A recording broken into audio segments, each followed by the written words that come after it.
জামাতে ইসলাম একটি বৃহত্তম দল, সেই বৃহত্তম দলের ভোট বাক্স যখন সরে যাচ্ছে তাদের পক্ষ থেকে, তখন তারা হলো কি জামাত শিবির রাজাকার। 14 জুলাই সারা বাংলাদেশে একটি সংগঠনের যে বিক্ষোভ মিছিল হয়েছে, সেখান থেকে স্পষ্ট স্লোগান এসেছে, জামাত শিবির রাজাকার এই মুহূর্তে বাংলা ছাড়, জামাত শিবির রাজাকার এই মুহূর্তে বাংলা ছাড়। 14 জুলাই যেই পরিমাণ বিক্ষোভ মিছিল সারা বাংলাদেশে এই সংগঠনটি করেছে, তার অধিকাংশই কিন্তু ছিল এই স্লোগানটি। আর এই স্লোগানটি আবার যারা দিয়েছে, তাদের সাথে 2000 সাল থেকে টানা 22-23 বছর এক টানা যদি বলা চলে, বা 18 নির্বাচনটাও যদি বলা চলে, একসঙ্গে তারা করেছে।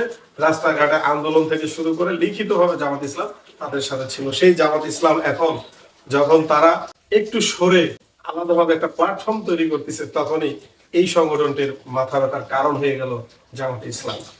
জামাতে ইসলাম একটি বৃহত্তম দল, সেই বৃহত্তম দলের ভোট বাক্স যখন সরে যাচ্ছে তাদের পক্ষ থেকে, তখন তারা হলো কি জামাত শিবির রাজাকার। এর এই রাজাকার কথাটা বলতে গিয়েই কিন্তু দীর্ঘদিনের আওয়ামী লীগের একটা কেরিয়ার ছিল, সেই কেরিয়ার নষ্ট করে তারা আজকে দেশ ছেড়ে পালিয়ে গেছে। শুধু দর্শক, জামাত শিবির রাজাকার রাজাকার এই মুহূর্তে বাংলা ছাড়, এই রাজাকার এই শব্দগুলো বলতে বলতেই কিন্তু আজকে আওয়ামী লীগের পতন। এই রাজাকার সর্বস্তরে ছড়িয়ে দেওয়ার কারণে সেম ডায়লগ আওয়ামী লীগের সময় যা শুনেছি আমরা, সেম ডায়লগ বিশেষ করে 14 জুলাই সারা বাংলাদেশে একটি সংগঠনের যে বিক্ষোভ মিছিল হয়েছে, সেখান থেকে স্পষ্ট স্লোগান এসেছে এই স্লোগানটি। তো এই স্লোগানটি দিয়ে তারা কি মেসেজ দিচ্ছে?